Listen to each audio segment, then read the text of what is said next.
Welcome to the S.J. Child Show, where a little bit of knowledge can turn fear into understanding. Enjoy the show.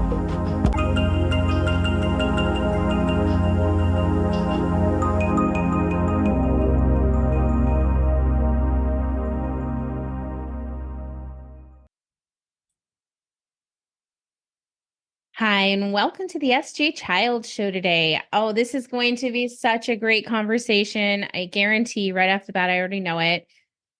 Today I have Jamiel Owens, and we met in probably a way a lot of people meet these days, right? Yeah. Through social media.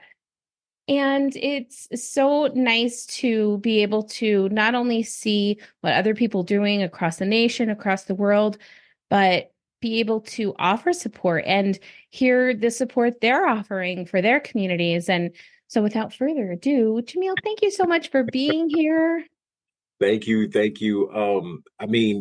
Going back to the point that you made, like seeing each other on social media, I have to say you were truly an advocate in this space and in the world, because social media is the world. It's not just, your local Great. hometown or what you're doing. I appreciate it. I want to acknowledge it and just say thank you for allowing me to be on your show. I appreciate that. I am just so honored and excited for you to be here as well. And um, let's get started Okay. by first give us an introduction. Tell us, you are in Philadelphia, is that right? I say I'm in Philadelphia, but I was raised in Philadelphia. I was born in Houston, Texas, raised in North Philadelphia. I now reside in Montgomery County, Hatfield, which is like 45 minutes outside of Philadelphia. But I always tell people in Philadelphia, Philadelphia, that's where I work at. I am an autism father. My son Shane is 15. He's about to be 16 next month. I can't believe it. I'm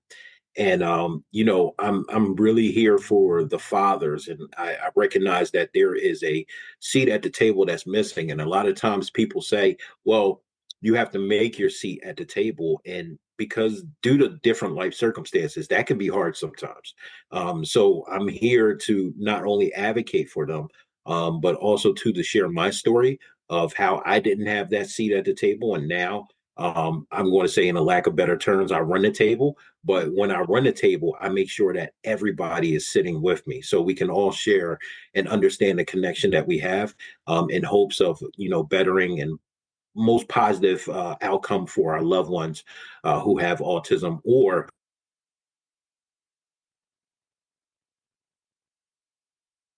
so I do represent another population as well. We could talk about that a little bit more, but volunteer firefighter out here. I work at the Center for Autism Research at CHOP as well. I'm the family relations coordinator.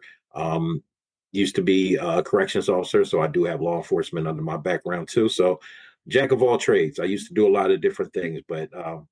now I'm doing the CHOP thing. I have my own podcast, The Awesome Show, my own nonprofit, Awesomeness Incorporated. So, I keep a little busy. Oh my gosh. My head's just like, there's so much to talk about. It's fantastic. And oh, first of all, thank you for, showing up as a dad, showing up as your son's advocate, showing up for yourself as other dads advocates. And it's so important. And not only that, to really show that specific role, because sometimes there's a lot of single parents out there. There's a lot of families that might be grandparents that are the guardians and things Mhm. like that. But however you are showing up, thank you so much for doing so. And we really, just want to give you gratitude and grace for that for sure. So when was your son diagnosed, at what age, and what did that journey kind of look at like at the beginning for you? Mm. So Shane was diagnosed at the age of 3.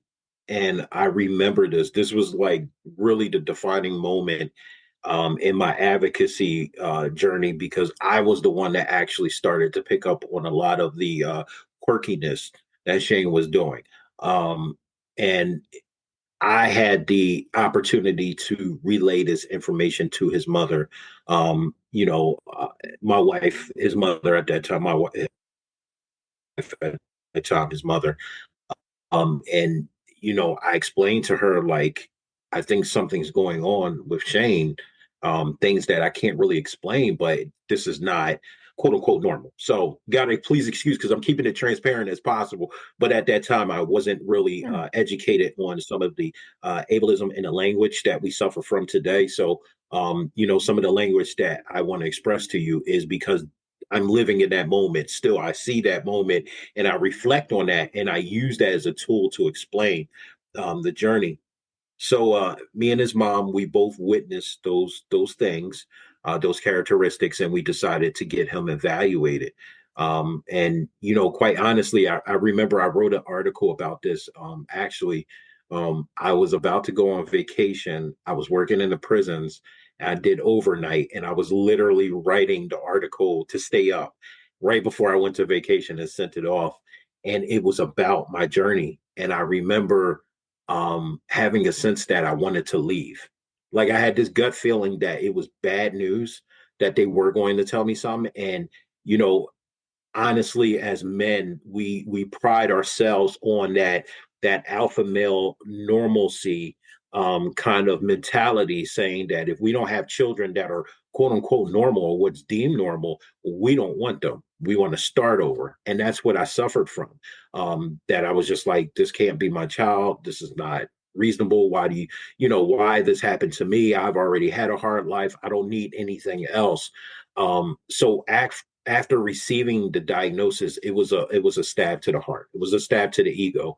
My pride was hurt, and unfortunately, like many of us men, we tend to distract ourselves with other things. So the choice of poison at that time for me was going out and drinking and hanging out with friends that I shouldn't have been hanging out with, in order to dilute, for one, the reality in which I'm placed in, two, the blessing in which my son has bestowed upon me. Because God gave me him as a gift to change my life, but I couldn't see it. Three, to ask my partner, his mother, my wife at that time, how are you? What do you need from me? How can we work together in this? And then four, to really stand up as a man and kind of check my ego and not be like a little boy and run away.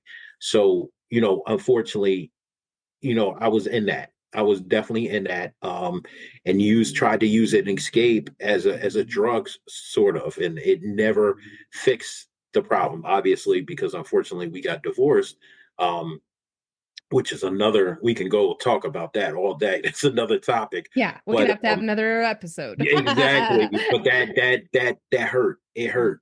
It definitely did hurt. And it took me some years to get out of the stages of grief. I stayed stagnant in one stage of grief. And that really was detrimental to my relationship with Shane, but also to my relationship with the world, because I kind of shunned myself off, because I felt as though I'm embarrassed, but also too that people will stare at my son just like they stared at me and my disability, like I was mentioning earlier. So it's a twofold.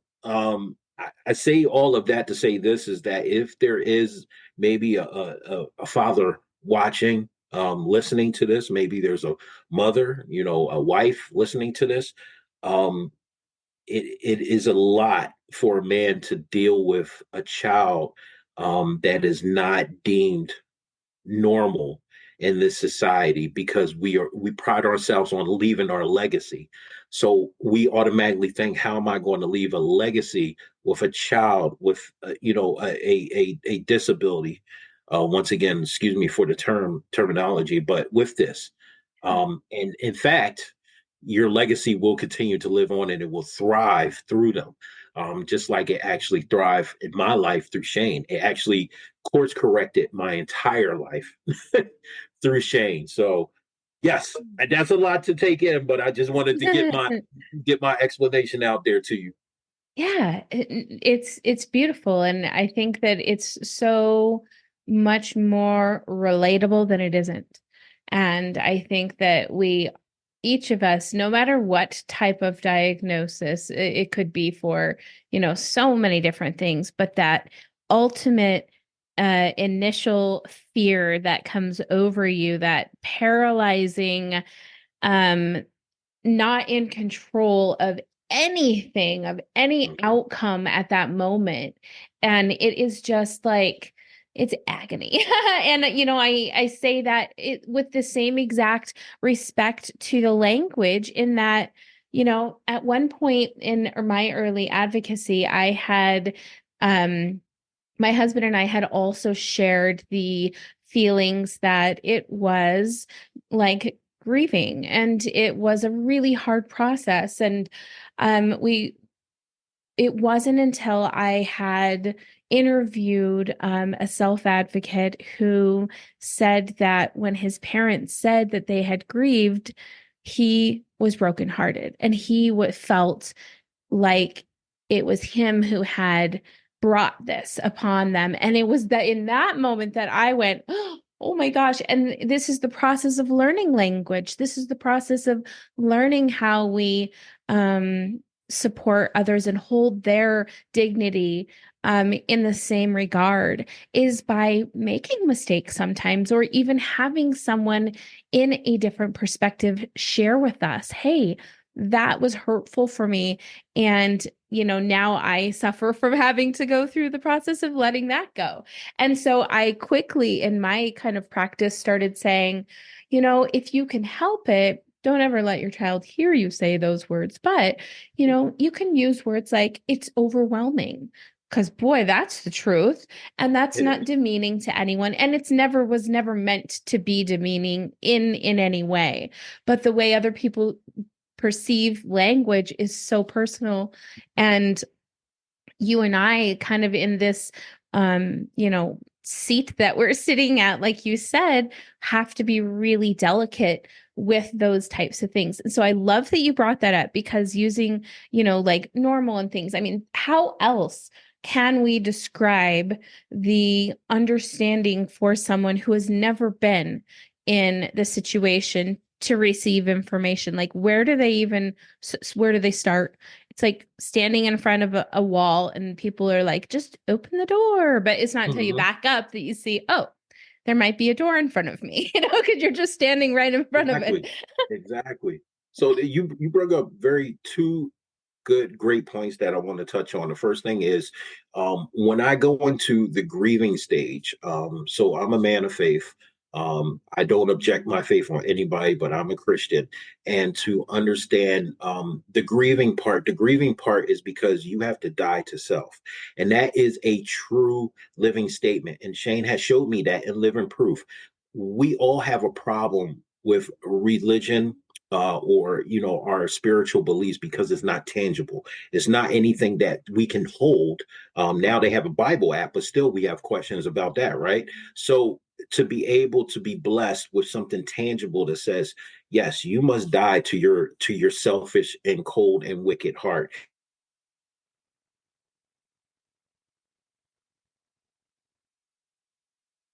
daily, and don't look for any results or any praises or anything. That's what I mean, that stage of grief. And it's hard for us because we want to hold on to the selfishness. Well, what about me? I need to do this for me. I haven't done this yet. I haven't done that. So, just to clarify, when I say, I was in that grieving, I was in that stage that I didn't want to let go of what worldly aspects I needed to take care of, missing out on the spiritual hierarchy that was right in front of me that I've been blessed with. So that was that one point. The second thing, the term normal, we are basing this term on imperfect people that actually made this term. You have to remember, nobody on this planet is perfect. So we have imperfect people telling us what is normal, Yeah. and we are supposed to follow these imperfect people. It's like the blind leading the blind. Yeah. So when somebody says, oh, well, you know what, my son is not normal, who said? There's only one person that can say that in my heart, in my eyes, and he made all of us in his image. So to me, I don't care if you're missing two eyes, you're missing the toe, you're missing the arm, you're normal to me. because I could be the one that's actually defective or looked upon as different than everybody else. I don't know that. So I treat everybody with the same respect. I hate the term normal, but we have to use it because we have to use it and compare it to a baseline of what people may think out in the world. And until they are either, God forbid, suffered with a disability, or if they have a loved one that actually has something along those lines, they will never truly understand what I'm talking about. They will agree with it, but they will truly never understand what I'm talking about. But that's the reason why we do shows like this, is Yeah. the word out, right? So Yep. I Yep. just wanted to clear that up. You made two very good points, and I think people need clarification. Once again, we're in this time of making sure our language,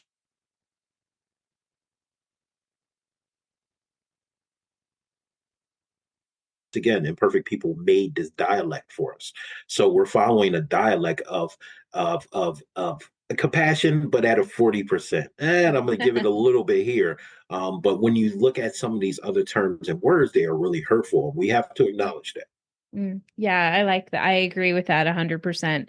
And it kind of goes back to the idea that let's talk more about words and go into the idea of labels. And one quote that we use frequently is, a little bit of knowledge turns fear into understanding. And Mm, without that piece of knowledge, that label, that diagnosis, that conception, how else will you treat this individual if you yeah. can't understand where they're at, where they're coming from, what supports they may need or, may not need? Like, there's no way to connect with another human person unless you are being open to understanding the wholeness that is them. Hmm. And that goes again. We can go on and on about this. I hear things all the time. I remember. So I'm a big CHH fan, so Christian hip hop fan, and one of the artists I listen to, Andy Mineo, on the end of one of his songs, he had this lady, and she was talking about the closeness of God, but then she, on another podcast, I think this was her, she was talking about the concept of race and ethnicity, and how this is all a construct with the government, and to be able to track different populations of people all around the world. There is none of that in reality. There really isn't. Is, hey, where are you from? I'm from here. Oh, that's great. Cool. What's your name? And then that's it. It's not black, white, Native No. American, other. It's none of that. So I think as a society, when we're talking about individuals who identify with ADA compliance, right, who need additional supports, we need to bring that into the light too. It's not, okay, do you have autism or an intellectual disability, or are you disabled? Is, hey, I notice you have a special gift. Can you tell me a little bit more about yourself and who you are? What's your name first? Not that, oh, Yeah. okay, this is Shane. He's an autistic, but this is Shane as a young man. Tell me more about yourself. Oh, Mhm. okay. I didn't know you had autism. Can you tell me a little bit more on how that may present as far as you? That's what we need to start doing, Yeah. because that goes into, sympathetic. And this is something from the heart. But when we see someone who needs additional assistance, maybe getting on a public transportation vehicle or something, we'll kindly give up our seat to make sure that they have it. But do you truly know that person? You just gave up their seat because of their label, what you can physically see. But do you know that maybe this person runs a Fortune 500 company, or maybe this is the actual newscaster that you listen to on the radio 24/7? You don't know that because you don't identify with who the person is, only the disability. So there's a lot that we can learn about that. I'm very adamant about um, ADA compliance, and how it still isn't being supportive of individuals like my son, individuals like me, individuals who may be, in need of more accessibility. Mm. It's just something that looks cute, and when it comes to Congress, but our jobs really following that? No, they're Yeah. not. Yeah. I know autistic individuals who are adults that are struggling, to maintain, to make ends meet, and they are capable just like anybody Yeah. else to do the job. But they want to pay these individuals teenage wages. Yeah. That's not cool. And it's not just because my son is becoming into that work area. It's for all, for everybody. That's Absolutely. just not right. Mm. No, there's going to be, I think, a big movement of, and I think it is already in place of adult accommodations and transitions being more in the limelight, in being able to showcase what their needs are, and really have these employers show up to with the intent of wanting these individuals as their employees, not to make them look diversified, but to actually, like you said, have the individual be a part of something and have them be a part of that individual's life. And we really need to see that come across so many areas in society. What did it look like for you as far as like family support? Because I think that a lot of families struggle with maybe having, the older generation of grandparents that don't understand or have the idea of autism in a totally different light than what we can uh, see its value as today, rather than disadvantages. So, you have to remember that autism has always been here. Yeah. The term was actually coined in the 1940s.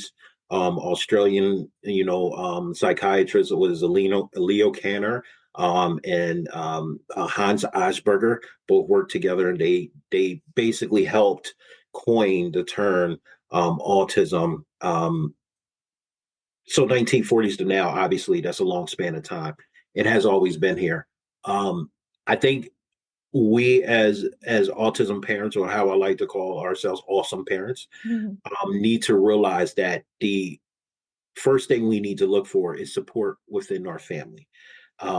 That's the hard conversation. That's the conversation where if you're, in your 20s or your 30s, or maybe even, it happens in your teenage years, you sit mom and dad down, or mom or dad, whatever the case may be, grandparents, and you say, okay, um, give my son's name for example, Lil Shane, it has been diagnosed with this. Do you guys understand what it is? And if they're like, oh no, and you go down with the clinical terminology and everything in it, and with the older generation, oh, there's nothing wrong with my baby. He's all right. He'll just grow out of it. No, we have to get out of that mentality. That hurts. That hurts a lot of children, Yeah. because we stall out on services believing that our children are going to grow out of autism. Our children are not science experiments. What they are a embrace of changing and humanity, that is for the better. Nothing from Shane exudes anything that's horrible in his life. Actually, he makes me want to be a better person because of his heart, how Yeah. big it is, and how much they want to help people and just be social and just be accepted by other people.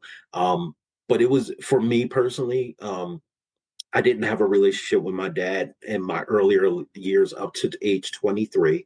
And then he actually looked for me and came into my life. So my background is really crazy. But he accepted me. And, when that time came for me to explain what was going on with his grandson, he accepted him. It was difficult for him because he's in that era of older conception. The R word, the hated R word that is still being used today, unfortunately. He had to get that out of his mindset. And once again, he had to learn who Shane was as his grandson. Who is he as his grandson? So it wasn't just, hey, dad, you know what? Shane, has been diagnosed with autism. Here go the clinical explanation of it. Good luck. Yeah. No, it was really me feeding information into him. But it was also the power of social media. My dad actually saw how I interacted with my Mm. son. And he took that as a lesson like, okay, my son is interacting with his son, my grandson, And this is what he's saying about Shane. So he started to learn more and more about Shane through social media and then obviously personal connection and who he was. So my transition was very, very easy. Um, I have to acknowledge that other people don't have the same transition. They're faced with ignorance, they're faced with lack of education, lack of connection due to a fact of a diagnosis. Um, it doesn't your overall outcome, whatever that may be, you're seeing the plan for your child down the road doesn't depend on the understanding of your family. Mm. You actually do that out of a courtesy for them, Yeah. saying, hey, I would like for you to be in our world, but in order for you to be in our world, you must understand how we are now, because it's not just how my child, but how we are. Because once your child is diagnosed or receives that label, you have now just inherit that label. You are a part of his or her world. So I want to introduce you into our world and how we do things, because now you're removing yourself from this world. You're doing things in a totally different light and looking at the world in the same eyes as your child too. Yeah. So it was easy for me. I can't complain at all. It was, Great. but I do want to recognize other people don't have that luxury. Yeah. And yeah, we didn't unfortunately, and for many, many years felt kind of like an island of four in our, home state with our other family members, that we couldn't attend parties with them. We couldn't do so many other things. We couldn't, go to grandparents' house, or get babysitters, or go on dates, or things that we just had to kind of realize. We know what we deserve, what where our value is as a family, as individuals. Like, we'll give it to each other. And then you find, through, luckily, these types of communities that we've been building, Hmm. so much support. And that was a big turning point, I think, for us, is that it had been just like years of isolation, schools telling us they couldn't help him because his academics were too high above what they could handle. But him needing these huge, communication and social skill supports, and just being able to have to kind of maneuver it and make it up as I went along, Hmm. basically. And so, yeah, it's definitely been something that, it's almost like I've been able to create my own home programs. Like, we live in our own world, set on our own time limits. Society doesn't tell us when dinner is, when we go to sleep, when, yes, we have to do things like this on a time frame that's Yeah, accessible yeah. for others. But in our own interpersonal life, we honor one another's biological identity, and being able to, if you're tired, go take a nap. Like, respect your body, like, respect the body's response to what you need, Hmm. because it does look different for everyone. And I think society, is in general, doesn't, they still think it should be 9 to 5 and sleep from 10 to 6 and da, da, da, da. It's just like, no. That's not the case. Definitely not. Definitely not. Yeah. So when you then, he went into school, did he go to school? I should ask you that. I mean, we haven't been able to have the school experience. So what did that look like for you? So, first off, and I say this with all due respect, but then again, I say it just as it is. The school system sucks countrywide. The Yes, school system sucks. absolutely. Now, to the educators, the teachers, you guys are the heroes. Incredible. But I want to acknowledge that you are not giving the tools in order to help our children. So we're not mad at you. We're mad at this school system, Yeah. which was first started in 1854, if I have my years correct. That was the first school here, because I did a whole presentation. I went down to Vanderbilt university, and I presented to these bunch of doctors and scientists, because they were saying, why can't we get people on research and retain them? Because you're doing it wrong. because you have to realize is that they're not another number or a code of digits, but they're actual people. And you have to build a relationship as healthcare organizations. You have to build a relationship that has been tarnished by a natural disaster named COVID. Wasn't anybody's fault, but the disconnect between the medical organizations and citizens has been made. We did not trust anything that was happening with this whole situation. So now the connect has to happen. That's a whole nother topic. Let me not get off. But the school systems are not in line to accept our children. Once again, they're placing, all right, so the Constitution of the United States, there are amendments which are attachments to the Constitution because, in all respect, they cannot change what the Constitution says. This is the same thing that's happening to our children. They have their school system, they have everything that has been generated from the early 1800s, 1900s, whatever the case may be, and they're attaching our children who do not fall in a line of individuals who are and once again, excuse the terminology, mentally retarded, or those who are intellectually compromised. They are very intelligent, so they fall in that gray space. So you can't place my child in a classroom of peers whose IQ are below my child's IQ and expect for him to navigate that system correctly. It's just not going to happen. So once again, excuse my language to those who may be offended. I didn't want to, but I want to get my point across. Yeah. System sucks. The country needs to do better by it, and they have to because the statistic shows that autism is prevalent. It's here. Yeah. One With in that being 26, said, right? I know. a lot of cases, we were one. Philadelphia, we were very concerned about finding a school for Shane. We actually found a pre-K program that was like a neighborhood school. And I called them and I was terrified. And I was like, hey, you know what? We have our son. We're interested in your school. But there's one catch. And then, I never forget this gentleman name. The owner is Bob. I don't know if he's still there, but shout out to Bob. Well, Mhm. Bob was like, all right, talk to me, Dad. And I'm like, well, my son, he's been diagnosed with autism. So some of the supports will need to come into your daycare to help him out. He's like, that's not a problem. He's like, that's cool with me. Just let me know who they are so we can make sure we have them checked. And that's cool. Not a lot of places did that back then. Yeah. So I was me and his mother was very thankful. We went in there. Now, the other situation was finding people who actually care about your child. So those individuals who are working these positions, coming in and actually caring about the well-being of your child.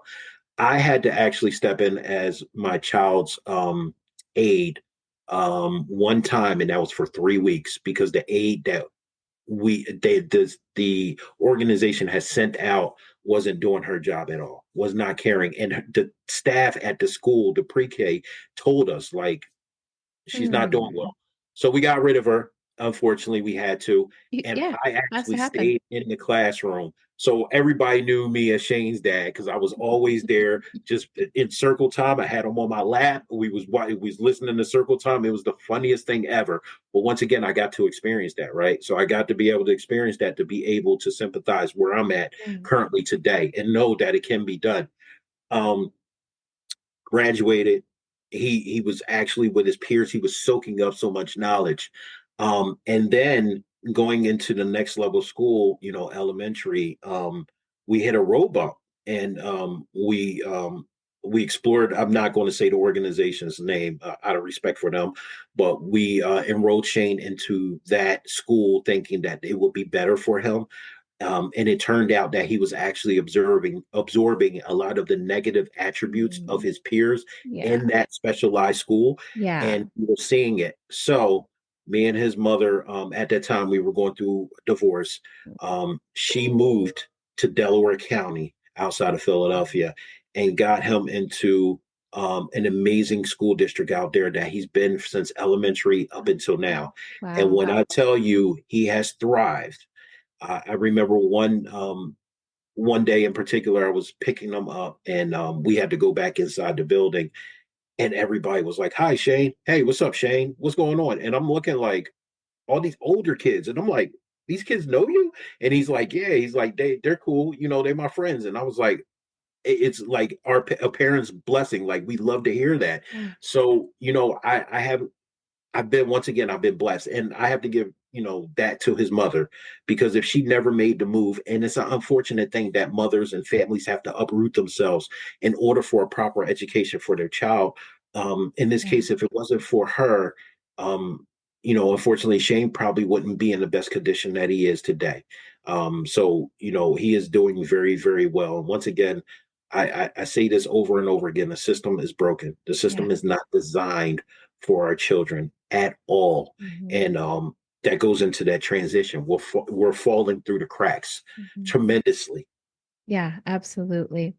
Does he have what are his life skills like? Does he struggle with any skills as far as, home skills or community? Will he get a driver's license? Like kind of what level is he at there? So we have talked with him being 16. Yeah. Now, we're talking about, working papers from school, doing some part-time work, and a junior driver's license, a permit. Yeah. So I talked to Shane, and I've been talking to him man to man. That's what I say. It's like, Shane, we're going to talk man to man. Even when I'm reprimanding him for something and I'm like, look at me in my eyes, eye contact. Put your hands down. I'm going to respect you and have my hands down. I'm going to give an equal amount of space.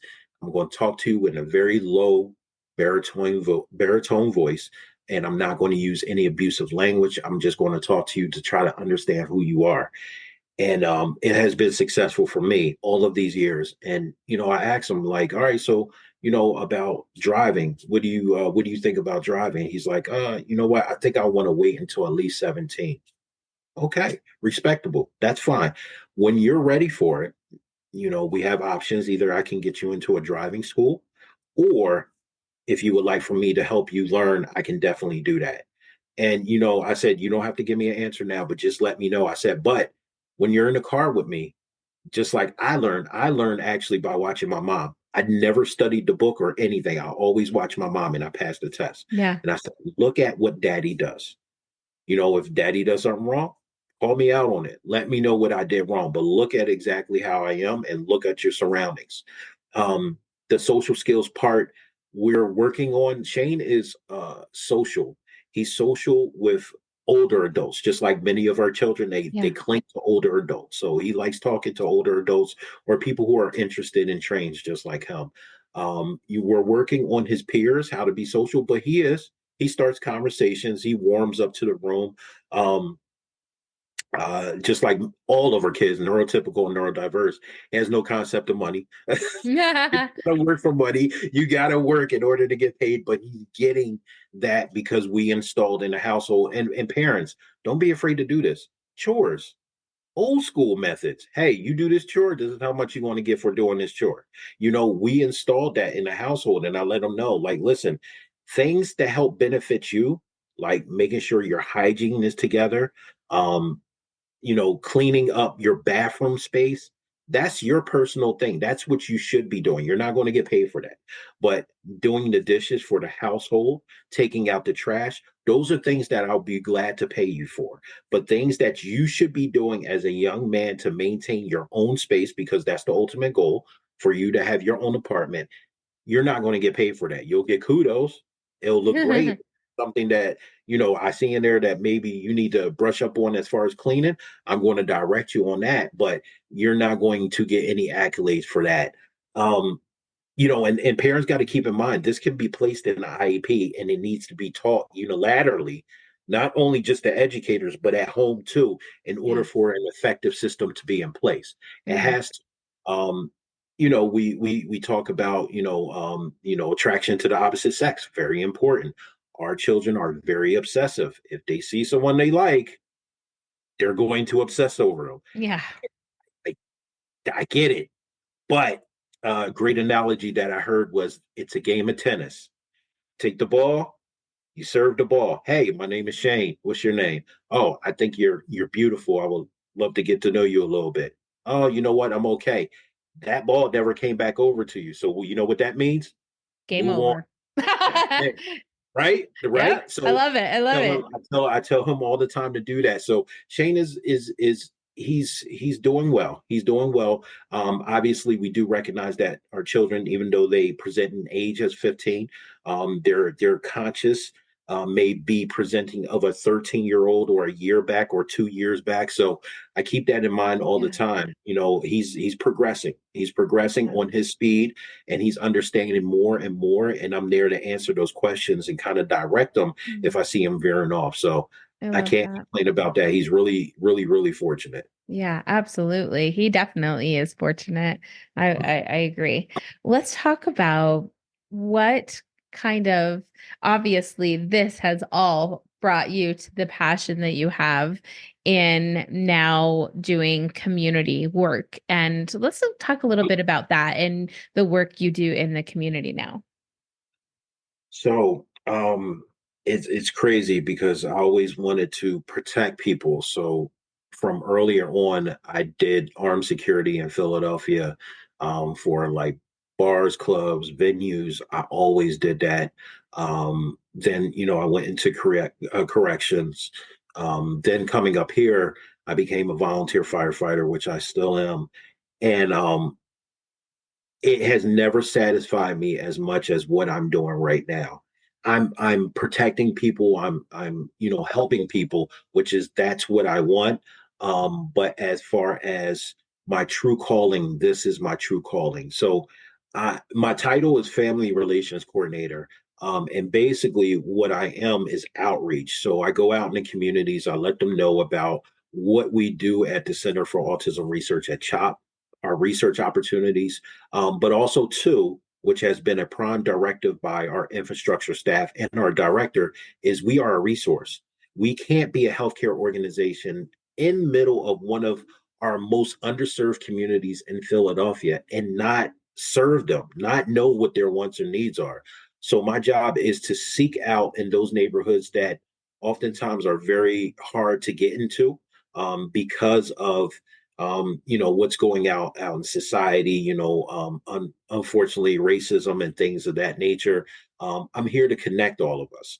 So my job is to understand and meet people where they're at, to sympathize with them.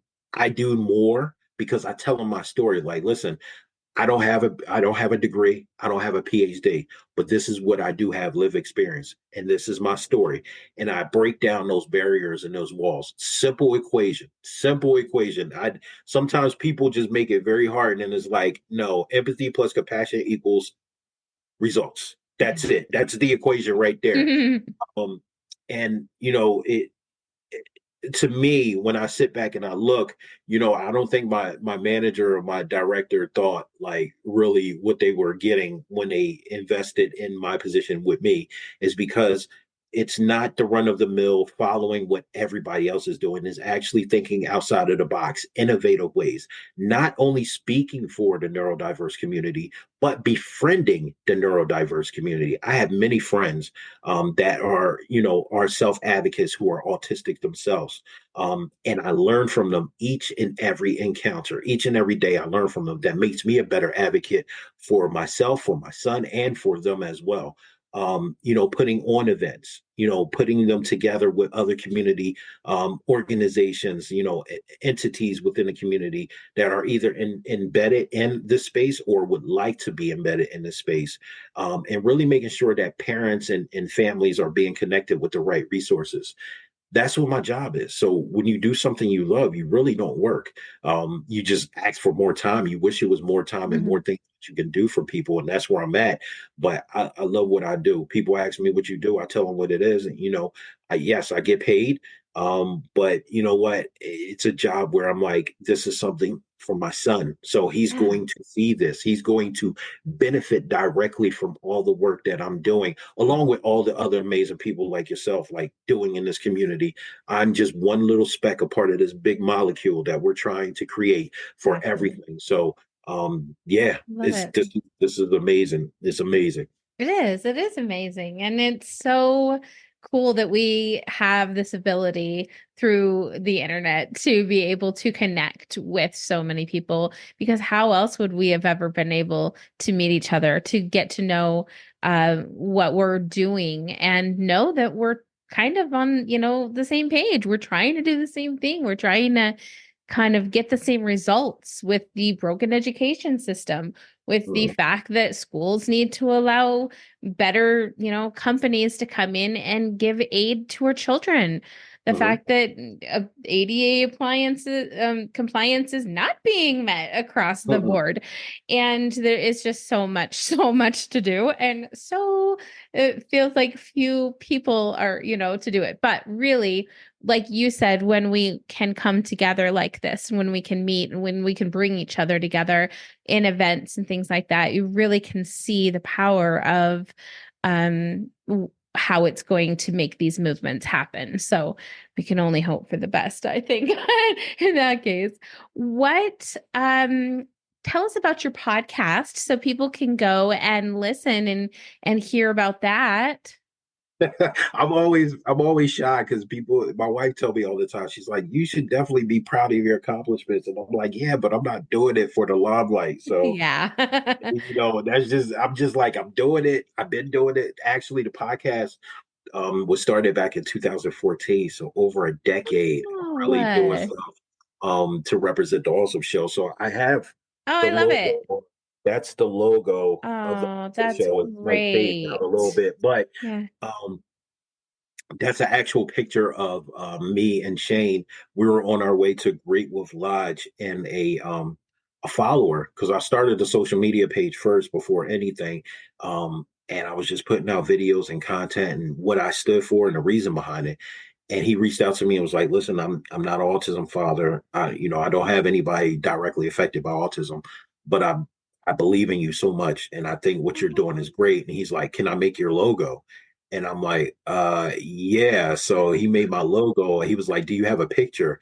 And I was like, "Yeah, I have a picture of me and Shane." And he basically cartooned us and put the Love awesome that. show underneath of it. So, that's where that came from. And then later on, now with the nonprofit Awesomeness Incorporated.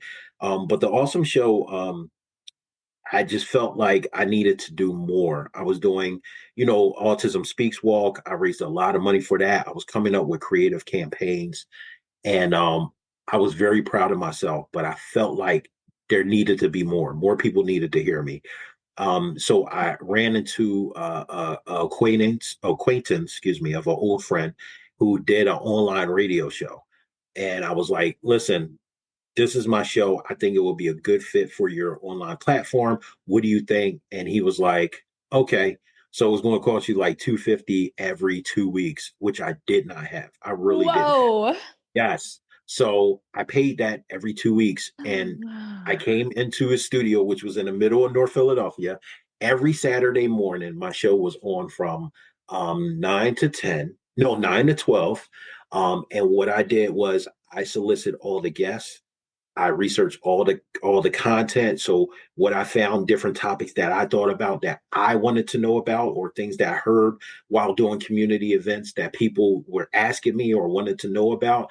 I touched on those guests. I solicited all that, even the music. The music was all music that you could listen to with your child. So you wouldn't have to worry about profanity, anything crazy. It was just feel good music. And I did that for about a year, until I moved up here right before COVID, and then I stopped doing the show. But then me and a good friend of mine, Ben Hartraff, we did a show called the Ben and Jay Show, and it was sponsored by Access Services, and we did that, and we met.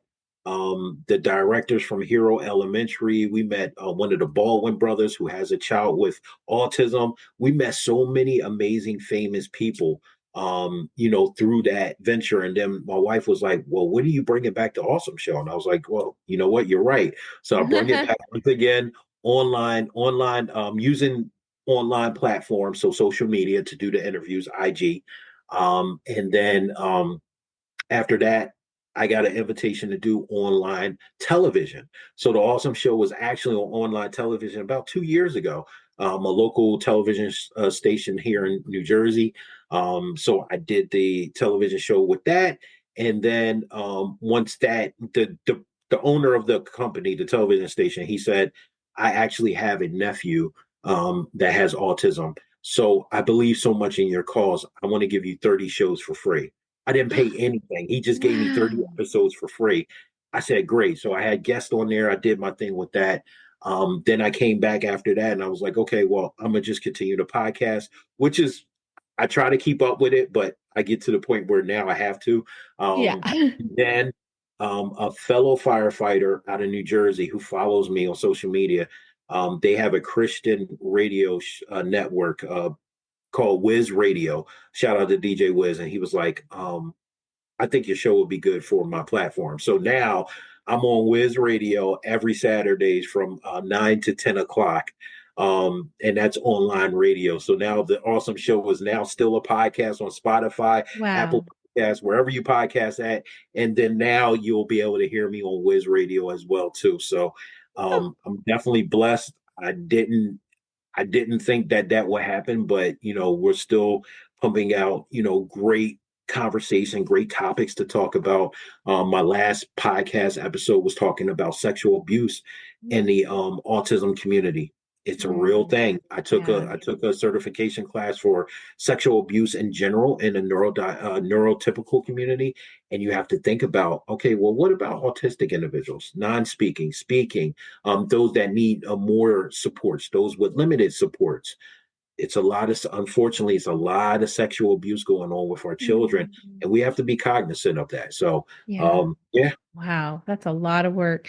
And it's really a test to, I can completely just resonate with this 100%. That one moment that universe, God, everything that is, you say, I need a louder voice. And then guess what? Boom. You know what I mean? You're just like here, here, here, and here, and here. And now I'm like, my fingers in all the cookie jars now. hmm I get my taste hmm of all the cookies. No, it's great. And it really totally, totally started with just that one idea and that one cry kind of out to yeah, my husband. I need a louder voice. Like I can't, things have to change in society. They have to listen.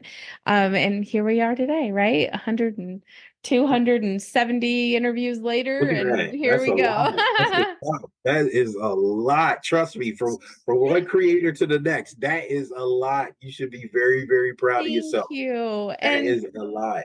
so much I've learned. I've learned so much, and I'll continue to. Like my journey on this earth, I love that I can be an advocate and be a teacher or be a support system or a resource for anyone, but especially I just want my kids to know eternally that like I I'm their ride or die. I got their back. Yeah, Like I'm yeah. here. I'm gonna stick up for you in every and any way possible. And when you want me to back up, I'll do that too. I've Yeah. already, I have a 24-year-old. I already know Oh when I gotta man. back up. So it just kind of goes like that. That's great. Where can we go to find all of this amazing information to engage with you and to support you? So this is another thing I hate to talk about, but yeah, you can. I forgot to mention that I'm an author too. So I have books. You can't see it because it's fading out. But my first book on Amazon is called "Life is a Puzzle." God gave you a cheat sheet. This is really special to me. For one, I completed this book in a week. It took another week to edit it and to go through it. So a total of 2 weeks, this book was made. So that's on Amazon.com. You just type my Amazing. name, Jamiel Owens, Jamiel, middle initial D, and then Owens, and then it'll come up. Make sure it's not Jamie Owens because that happens a lot of times too. And then I was actually I have 7 books, so I have 7 books I on do Amazon. too, Jamil. See, there you go. What See, people have 7 books? You and me. I'll tell you what. so 7 Two peas books. in a pod. Exactly. We're good. You're part of the awesome family. We're good. We're two like minds out here grinding and doing what Sure. we need to do. 7 books, 4 contributing articles on the internet, and then I also contribute to this book, Superheroes on the Spectrum, Oh, that just came lovely. out from Reverend Jeanette Paxia and Dr. Crystal Morrison. I'm actually in this book with 33 other amazing self advocates, advocate authors in here. So definitely check that out. That's on Amazon as well. But also the Awesome Show. So if you go on to Instagram or Facebook, it's TheAusomeshow. So if you're on IG, that's all together. But if you're on Facebook, regular the Awesome Show. But I also too, I tell a lot of people, I'm one phone call away. So for a dad or father, a male figure going through things because I didn't have that space, you can definitely reach out to me. My email for at work is Owens OWENS J's and James D as in David at chop.edu. And also too, my phone number, area code 445-247-2071. I believe that's very important, especially in this day where people need instant gratification, and that goes for emergencies as well too. So to prevent another divorce, to prevent unfortunate thoughts of suicide or other things, I'd rather give out my information for someone to give me a call directly rather than say, oh, well, just leave me an email and I get back to you in a day or two. It may not be that simple. So anybody can reach out to me. That's just how I am. Open book, try to be. Love that. Oh, what an amazing, amazing, awesome hour that it has been. Thank you so, so, so much. And I'd love to invite you back because I think that we really could cover so many more topics and really get deep into some other ideologies and things. So would love to have you back on. Thank you so much Definitely. for your time today. Thank you. Yeah, I can't wait to stay in touch. And for those of you who also are on our social media pages, you can go check out the SJ Child Show and also the pages that you can find that Jamiel shares his things are the Advocates, Autism Advocate Support Group, and Autism Events info. I don't I'm like, wait, what is that page name? But yeah, just go check out the show notes. I'll make sure to put all the links in so you can go follow everywhere. So thank you so much, and we look forward to staying in touch. Of course.